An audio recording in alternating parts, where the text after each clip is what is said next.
Hello everyone, I am Surabhi. Welcome to my channel. So my daughters are turning 11 and 10 year old और मुझे realise होता है कि इन 11 सालों में मैंने कितना कुछ सीखा और कहाँ से सीखा, क्योंकि I was blessed with wonderful books by surrounding people and बस मेरे को भगवान ऐसी ऐसी बुक्स प्लेस करता गया लाइफ में जिन्होंने मुझे बहुत कुछ सिखाया एज अ पेरेंट. और I would say more of parenting journey, home schooling तो बीच में हो जाती है. तो मैंने सोचा कि I make a series of videos sharing the books, the learning from the books which has made me the person who I am. And I used to write. मैं टेक्नोलॉजी वाली कभी भी नहीं थी, तो इन 10-11 सालों मैंने बहुत कुछ लिखा है, बड़ी बड़ी नोटबुक्स लिखी हैं, whatever these books have taught me. So I share whatever my learnings are, ताकि आपको थोड़ा क्लू मिल जाए. अगर आपको बुक अच्छी लगे तो with what I am sharing and you are struggling with the same thing, then you can go and check out those books and just sail through this journey in a better way. Because हम बहुत conventional तरह से पले बड़े हैं, हमें parenting नहीं सिखाई नहीं गई, तो हमें खुद ही सब कुछ सीखना है. बट थैंकफुली हमारे पास बहुत सारी books on the finger tips and they have changed a lot of thing in me. So let's start with the first book today I'm going to share about is a Waldorf philosophy book. Now Waldorf का नाम मैंने कभी जिंदगी में नहीं सुना था, ठीक है, but again I was blessed with this book by someone. It was the book You Are Your Child's First Teacher. Again, Waldorf is not home schooling होती है, but again I look at this book as a parenting philosophy because in homeschooling you are not only a parent, you are a teacher, and primarily you are the parent. So how routines you set up, how you run your home, how you deal with your children, and direct your children and take care of your children, that will define how you school in the later years. So this was the book which told me how to parent. और parent करने का मतलब सिर्फ खाना पिलाना नहीं होता ना, कि खाना खिला दिया, डायपर बदल दिया, ये सब नहीं होता है. आप एक बच्चे के साथ कैसे डील करते हो, आप उस बच्चे से कैसे बात करते हो, कैसे इंटरेक्ट करते हो.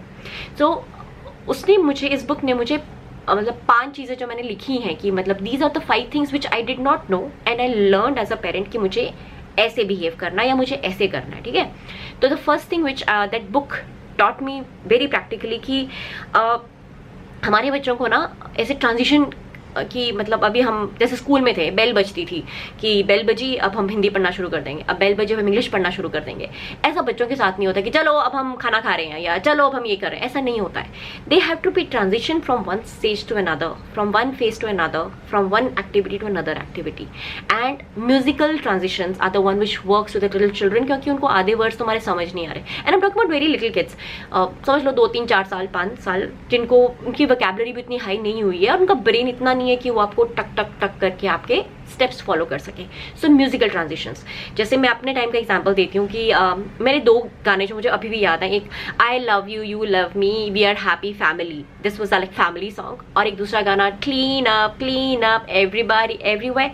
वो हमारे घर का एक रिदम था कि जब मैं वी आर हैप्पी फैमिली वाला गाना प्ले करती थी on the phone, my kids will assemble from anywhere in the world and come to that corner of my living room जहाँ पे हम बैठ के बुक्स रीड करेंगे. The family time has happened. Will sit there for half an hour, 1 hour, sometime 1 or 2 hours.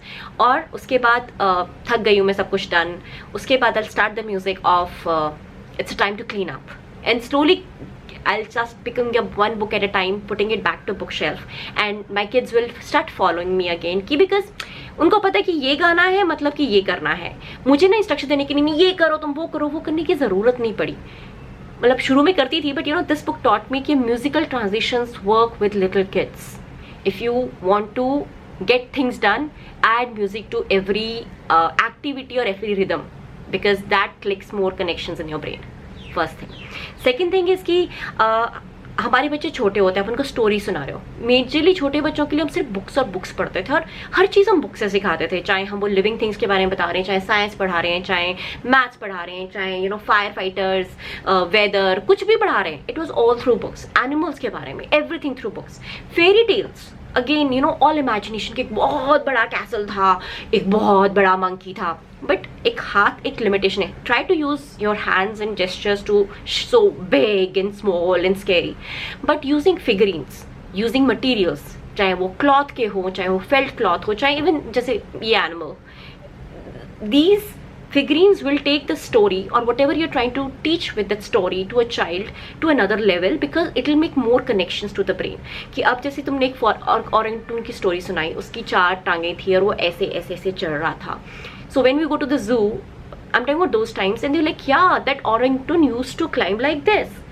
So using figurines of whatever possible will help your child learn everything in a long term. You know, make more brain connections. So especially जब छोटे बच्चों को पढ़ाने की कोशिश करो, और मैं पढ़ाना मतलब ABC 1 2 3 नहीं बोल रही हूँ. अगेन टीचिंग, इवन लाइफ के रूल्स, इवन पॉटी ट्रेनिंग कर रहे थे हम, बुक पढ़ते थे उसकी, या इवन घर के चोर्स को लेके, मतलब हर चीज़ की बुक्स है ना. मैंने तो एटलीस्ट बुक से पढ़ाया सब कुछ, क्योंकि मुझे और कुछ आता नहीं था. So using your hand gestures, using your materials, using figurines makes much better connections and helps the child to retain the information for a long term. तो अगर आप कुछ भी बच्चे को सिखाने की कोशिश कर रहे हो, try to make it more 3D, more hands-on. Kind of it moves down to Montessori later on when we go to curriculum. But मैं Waldorf में बता रही हूँ, जो हम सिर्फ और सिर्फ बुक्स रीड कर रहे हैं या बच्चों को स्टोरी सुना रहे हैं, to teach different fundas of life, you know. So use that 3D thinking.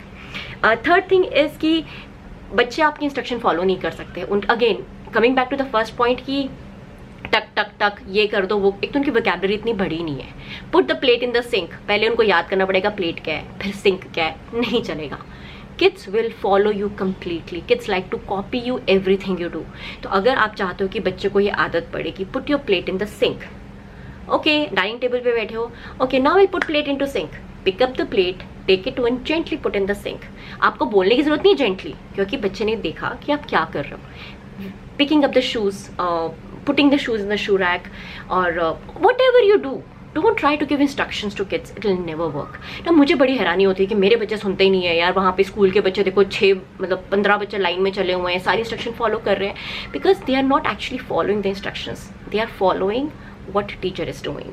The same way you have to be the one whom they copy rather than be a teacher.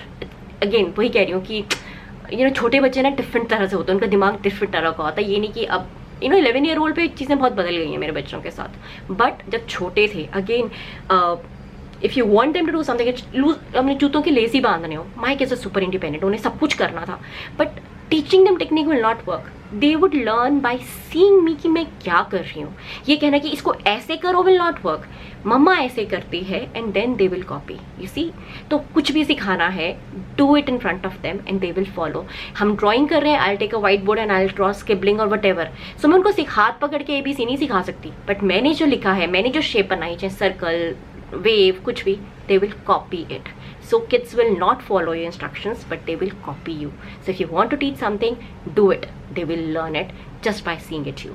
The fourth thing is kids को याद नहीं रहती चीज़ें. छोटा सा दिमाग है, बहुत कुछ एब्जॉर्ब कर रहे हैं, दुनिया में बहुत कुछ हो रहा है. They are expose to many new things at this age. Repeat things, repetition, एक रूटीन डेली का, जैसे हमारा होता है कि सुबह उठ के ये करना है, ये करना है, ये करना है, पर वो एक रिदम होना चाहिए, एक रेपिटेशन होना चाहिए कि हाँ, हम रोज़ सुबह उठ के पहले बुक पढ़ते हैं, या रोज़ सुबह उठ के पहले हम वॉक पे जाते हैं, या रोज़ सुबह उठ के हम पहले वॉशरूम जाते हैं. जो भी आपका रिदम है, जो भी आपका रेपिटेशन है, make sure it happens consistently. That is most important. क्योंकि ना मैं बहुत ओवरवेल्म थी, मेरे छोटे छोटे 2 बच्चे थे, मेरा कुछ नहीं पता कि ज़िंदगी में हो क्या रहा है, तो मेरी ज़िंदगी बहुत हैबिटेडली हो जाती थी. Again I was not that in the new parenting years, तो मेरी बहुत ही बुरी हालत थी. बट देन आई रियलाइज़ कि बिहेवियर इश्यूज आ रहे हैं, बच्चे सुन नहीं रहे हैं, बच्चे गड़बड़ कर दे रहे हैं, और ये चीज़ ठीक नहीं बैठ रही है, वो चीज़ ठीक नहीं बैठ रही है. ना रियलाइज कि इसलिए क्योंकि बच्चों को समझ ही नहीं आ रहा है कि हो क्या रहा है इस घर में. कभी ये हो जाता है, कभी वो हो जाता है, कभी सुबह उठते हैं तो ये कर देते हैं, कभी सुबह उठते हैं तो ये कर देते हैं, और कंट्रोलिंग. और मेरे पास कुछ नहीं था, मैं खुद ही सब कुछ कर रही थी. तो एक रिदम बनाना, वही कहते हैं कि बच्चे स्कूल जाते हैं तो आपको एक ऑटोमेटिकली एक रूटीन, एक रूटीन बन जाता है. पर जब आप खुद होम स्कूल कर रहे हो, आप खाना भी बना रहे हो, आप बच्चे भी देख रहे हो, आप एक ह्यूमन और थक भी जा रहे हो. I was breast feeding also my little ones. तो make sure, try to make a repetitive rhythm in your life, just for that calmness in the house, and just make sure that kids are picking up whatever you're trying to teach. Otherwise every day you'll be picking up a new battle and starting from zero every single day. So repetition is very important with kids. And the last thing, do not overwhelm with children with your stuff. As a new parent, मैं सब कुछ खरीदना चाहती थी. Latest toys, latest books, latest activities. पता नहीं मैंने 6 महीने में बच्चों को सब कुछ सिखा देना है. और तब तो थैंक गॉड यूट्यूब और इंस्टाग्राम इतने थे भी नहीं ना, बट स्टिल जितनी भी चीज़ें थी, I could buy a lot of stuff, Amazon was there. I realize कि जितना लेस स्टफ होता है ना, बच्चे उतना ही अच्छा बिहेव करते हैं, क्योंकि उनका दिमाग ना शांत रहता है। वो ना your house is cluttered, your kids brain will be very बहुत ही चुलबुल और बहुत ही ज़्यादा वो हो जाएगा, अनबैलेंस्ड काइंड हो जाता है। I don't know the right word, but make your self कि जितना कम स्टफ होगा, जितनी कम चीज़ें होंगी, बच्चा उतना ही रिटेन अच्छे ढंग से करेगा, उतना ही खुश रहेगा। जैसे कि अब पेयर ऑफ शूज़ है, there was one pair of shoe to go out, when you go you will have one pair of shoe, that's it. 4 में वो बच्चा फिर परेशान होगा कि अच्छा मैं क्या करूँ, अब 4 शूज़ है, मैं she'll sit with this for some time. No, there's one shoe, wear it and let's go. आपके पास only 3 pair of dresses हैं which you can choose from, या आपके पास 2 toys हैं you can play from. The less the stuff is, the more is the retention capacity of a child, and more is the happiness of a child, and more structured the child's brain is, and more calmer the brain is. Clutter free शायद आप manage, या cluttered house शायद आप manage कर लो, चाहे मेरे आसपास इतना गंद मचाओ, maybe I can sit down very peacefully make a video, but a child cannot. उसके दिमाग में इतनी कैपेसिटी नहीं है। तो स्पेशली बच्चों का एरिया, और जहाँ बच्चा रहता है, और जब आप होम स्कूल करो ना, तो पूरे घर में बच्चा रहता है, तो आपको मेक श्योर करना पड़ेगा कि आपका घर ऑर्गेनाइज्ड हो। ऑर्गेनाइज नहीं कहूँगी क्योंकि I was good at organizing, but I was too cluttered. मैं बहुत सारा सामान ना स्टोर रूम में बंद करके रखती थी, and that's not a good habit. So do not gate overwhelmed with the stuff, keep minimal stuff at home, चाहे वो बच्चों का हो, चाहे अपना हो, चाहे कपड़े हो, चाहे जूते, या जो भी हो। That will help you to calmly, and a child will be much more calmer, you'll be much more calmer if you have less stuff in the house, especially in the initial years when you're anyways overwhelmed with this new parenting thing we are trying to do. So these were the lessons from this book, and if you want to extend more, you can go and check it out from the library or just read through it online. But this book made me a much better parent than I was. So hope you enjoyed this book, and hope to see you later. Bye bye.